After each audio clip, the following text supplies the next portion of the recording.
this home, boy.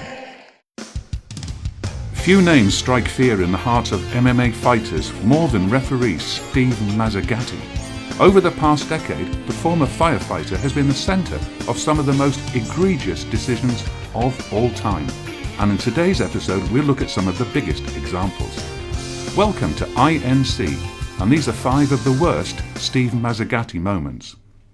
Mazzagatti first came into focus at Fight Night 14, when Anthony Johnson took on Kevin Burns in one of the most controversial fights in UFC history. Rumble entered the fight off a first-round win over Tom Spear, while Burns was looking to extend a 4-fight unbeaten record.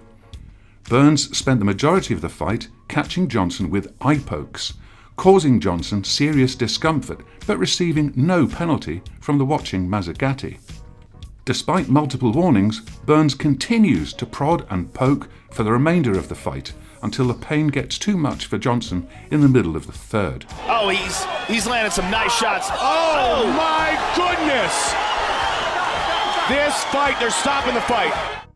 It was clear to everyone what happened to Johnson, and a DQ win in his favour seemed like an inevitable outcome. Everyone except Mazzagatti. Kevin, the Fire Burns! Wow! Mazzagatti's trouble with eye pokes resurfaced in the World Series of Fighting when Husimar Palhares repeatedly tagged Jake Shields during a welterweight title match, receiving no reprimand before winning by third-round submission. Staying with the WSOF, and the moment which arguably ended Mazzagatti's career. In 2013, Josh Burkman took on John Fitch in the main event of WSOF 3. Fitch got the better of Burkman when the two fought in the UFC, and fans were expecting a hard-fought contest void of any unpleasantness. Burkman rocked Fitch with a series of strikes early in the first, before a guillotine which took everyone, including Mazzagatti, by surprise. He's out. That is it!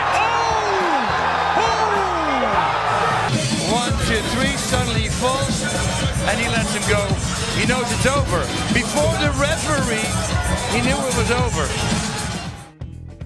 Mazzagatti's call came under question by many of the sport's figureheads, the most vocal being UFC president and longtime critic Dana White. If the guy really wants to be a ref that bad, put him in the minor leagues and let him do some work there and get some experience. He doesn't belong in the pros. The fight would be Mazzagatti's last high-profile encounter, with Big John McCarthy revealing the Vegas native has retired as a combat official, although some believe he grew a beard and goes by the name Mario. Cheick Kongo was one of the hardest punchers in the UFC heavyweight division, so if you got in the way of one of his strikes, you better hope there's someone responsible to stop the fight.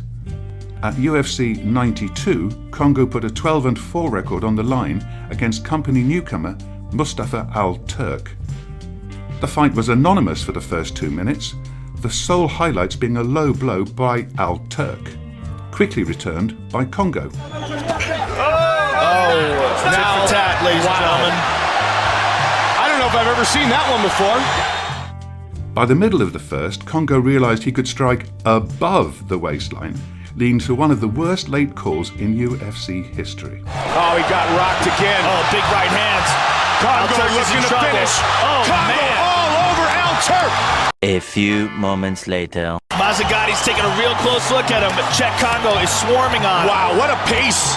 2 hours later. Oh, man, hammer fists. Hammer fist, he's opened up. I think that's elbows. Eventually. Vicious ground That's and it. pound. Oh, and man. it is all over. What a mess. It was 30 seconds between Kongo starting his attack to Mazzagatti calling the fight, causing Al-Turk more damage than needed and provoking response from his biggest fan. Steve Mazzagatti is the worst referee in the history of fight. I mean, I can't stand this guy. He's so bad. Mazzagatti came under further fire in the main event, allowing Forrest Griffin's match with Rashard Evans to continue, despite Griffin being unable to defend himself, Evans claiming the win and the light heavyweight title. Mazzagatti even played a part in the Ronda Rousey story. After winning her company debut, Rousey took on Sarah Delalio at Strikeforce, looking to extend her record of first-round armbar submissions. Early in the fight, Rousey jumped guard, attempting to lock her trademark move on the mainer. The submission was far from secure, but that didn't stop Mazzagatti from taking matters into his own hands. And what's happened here? There seems to be some confusion. D'Alelio saying what happened. Let's see if D'Alelio taps. Where's the tap? Where's the tap? I didn't see a tap. I didn't see a tap. There is no tap. Despite D'Alelio showing little urgency, Mazzagatti ended the fight 25 seconds into the first round, a move which angered D'Alelio's corner and one the referee seemed to regret immediately after. Further controversy rose after the fight, when Rousey revealed a conversation which may have swayed the ref's call. I re-cranked on it again, and I turned to the referee and said she said tap because I don't think she could use her other arm. I was just trying to be respectful to her. I didn't say tap, I said ah. D'Alelio would amass an 11-7 record in MMA, enjoying spells at Bellator and Invicta, including a win over current bantamweight champ Amanda Nunes, while Ronda Rousey would make Twizzler commercials. Even the very serious Ronda Rousey can't be serious with Twizzlers. It's appropriate Mazzagatti's most infamous moment would involve Jon Jones. At the time of recording, Jones holds 22 wins and a single loss, a match in 2009 against Ultimate Fighter alumni Matt Hamill. Jones dominated the fight, neutralising Hamill's takedown attempts before landing a slam of his own and moving to full mount. Sensing the end, Jones smashed Hamill with a succession of elbows until Mazzagatti ended the fight 4 minutes into the first round.